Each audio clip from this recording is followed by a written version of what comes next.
شاهد افریدی فخر خیبر فخر قبایل پاکستان نامه اوچته کړی او د پاکستان نامه یې روښانه کړی یو یې مور بچی د نشي ویلی چې د په کوم میچ کې هم پیسې اخیستې وي وایي چې کاند پاکستان نامه باندې یې تور داغ لګولی وي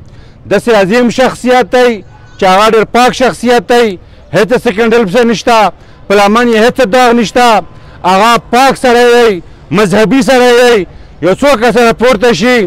او د لاندې خاورې نه هغه تنقید کوي دا لسانیت لا و هغه بغض لا او د قومیت هغه بدبودارې نارې لا وعده ورکوي لهذا دا تنقید موږ ته برداشت نه دغه خلک د خپلې ژبې کنټرول کړي موږ هم په خوله کې ژبه لرو که موږ چېرې جواب ورکړو نو هغه جواب بیا ډېر سخت وي لهذا موږ دا مطالبه کوو د میډیا نه هم چې داسې بیانبازي چې هغې ته قوم ته د شهید افریدي ټول قوم اواز دی ټول قوم فخر دی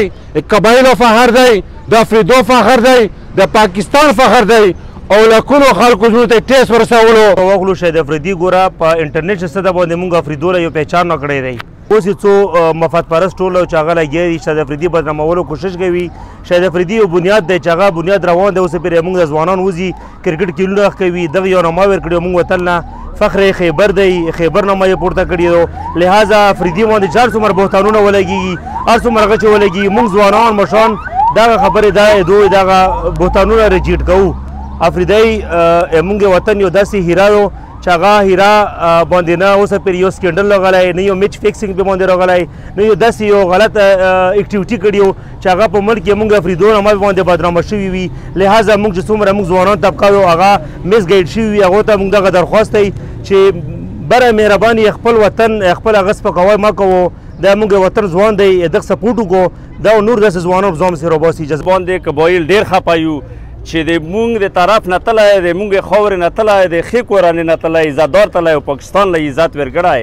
و پنجاب نه پسې یو دوه کسان لګیا یا یې سپکه کوي دا یې مونږ د برداشت خبره نه و که مونږ راوچت شو نو د سر د جنګ و د پنجاب و د کې پي کې په منځ کې جوړ شي و دنیا ورته خرابه شي د ضرر به دنیا ته ورسیږي زه دا میسج ورکوم میډیا په ذریعه باندې چې په پنجاب کې کم ملګري ناست دي دا له ځان کنټرول کړي د مونږ په علاقه کې داسې خلک چې په بزرګانو کې شمارېږي عزتداره خاندان سره تعلق لري دوی پنجاب نه ډرامې کوي که دا ډرامې موږ د کې پي کې نه شروع کړې نو په پاکستان کې به دا جنګ شروع شي دا بیا ختم نه شي